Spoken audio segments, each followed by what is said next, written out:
All right, this is Math 209, Week 1, Section 5.2. We are adding polynomials. So what does adding polynomials mean? So basically what it means is we are going to look for like terms and add them, or combine them is another way of saying it. So the idea is we're going to start with 6x plus 6 in parentheses plus negative 7x plus 1. Now, cool little rule is when there is no negative in the front and there's no number in the front. So in this case over here and in this case right here, it means you can just drop the parenthesis. So this statement is really the same as saying 6x plus 6 plus negative 7x plus 1. All right? You only have to be careful when this is a negative or a minus sign, or when there's a number or both in front.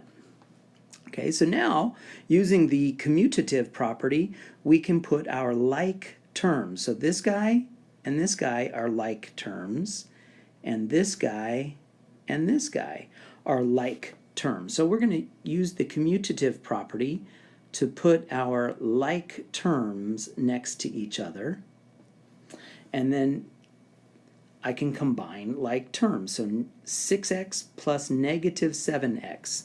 So think of, just ignore the x's. Think about negative numbers. 6 plus negative 7, well, that's negative 1x. And then over here, plus 6 plus 1, that's plus 7. So our answer is negative 1x plus 7.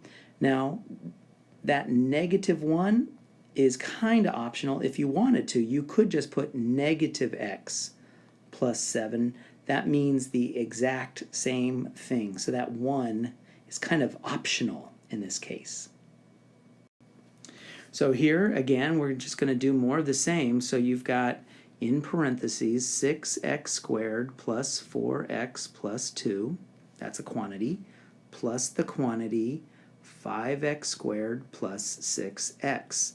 And we can see that in front of these parentheses and in front of these parentheses, it's positive in both cases, and there's no numbers, so there's no need for the distributive property. So what we can do is we could just drop our parentheses. We could just ignore them.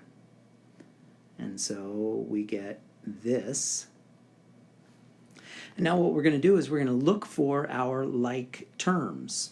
So I can see 6x squared and plus 5x squared are like terms. I can see we've got a plus 4x and a plus 6x. They're like terms. And then we've got this plus 2. There are no other terms like him. So what I'm going to do is I'm going to use the commutative property, and I'm going to put like terms next to each other. So because this said plus 5x, I'm going to put the plus 5x. Now we're going to do plus 4x plus 6x plus 2. All right? So now it makes it easier for us to combine our like terms. So the move I just did is optional. You could do it in your head. You could say, hey, this and this are like terms. Let me combine them. You don't have to do what I just did, but I'm just being explicit here. So combining our like terms, we get 11x squared, because you don't add the exponents. You only add the coefficients. And then we have, let's see, we have in red, we had plus 4x plus 6x. So that's going to be plus 10x. And then we had our plus 2. So that's going to be just plus 2. And that is your final answer. So more of the same. We've got our, let's see, in parentheses, you've got 7x cubed plus 2x squared minus 2 in parentheses, plus the quantity 2x cubed minus 2x plus 8. Because everything in front of these parentheses are positive and there's no numbers, means there's no need for the distributive property, so we can just drop our parentheses. We don't need them in this case. And so I'm doing that. And now what I'm going to do is I am going to kind of do a little bit of, I'm looking for common or like terms. So I can see that I've got a 7x cubed and a plus 2x cubed. So I'm going to put those next to each other. 7x cubed plus 2x cubed. I see I've got a plus 2x squared, and there are no other plus 2x squared, or no other x squareds. So that's going to go right here, 2x squared. And then here's an x. So now I've got a minus 2x, and there are no other x's. So I'm going to just put it there. And then I've got a minus 2, and I've got a plus 8. So that's going to go over here, minus 2 plus 8. All right, so I'm going to zoom out a little bit. So now we can combine our like terms. So you've got 7x cubed plus 2x cubed. So that gives you 9x cubed. This guy has no like term, so we just bring him down, plus 2x squared. This guy has no like terms, so we just bring him down. We don't get to add these because they're not like terms, because their exponents are different. And then we have negative 2 plus 8, so that gives us plus 6, or positive 6, and that is our answer. More of the same, just the variables in each term gets starts looking complicated, but the problem itself is not any more complicated.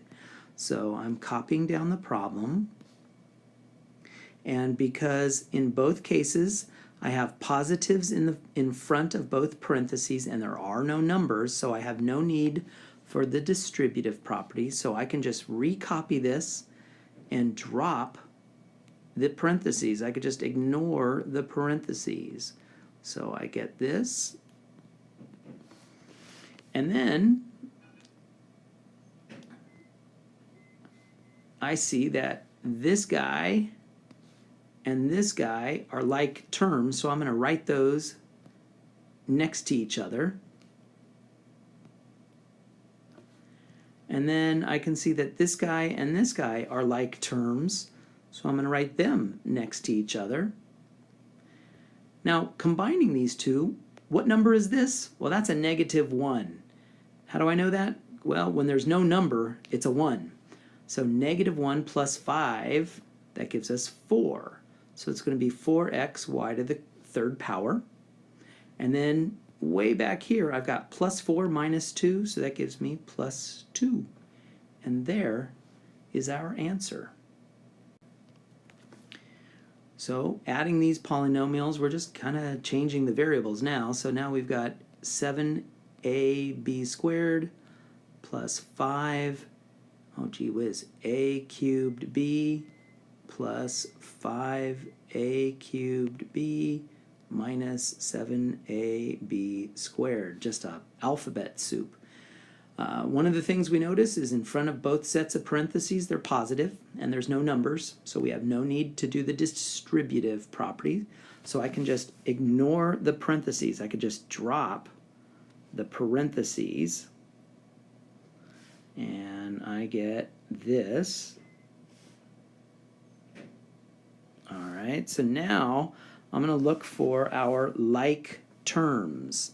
So in no particular order, I'll start with this guy, and I'll say, does he have a like term? Yes, he does. It's way over here.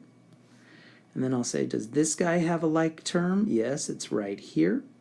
And so we can put our like terms next to each other. So let's do the blue ones first. So you have 7ab squared minus 7ab squared. And then you have plus 5a cubed b plus 5a cubed b. So what do we notice right here? Well, they undo each other. So that's equals to 0, which means we don't have to write it down at all. We no need to write a 0. So we get to just focus on way over here.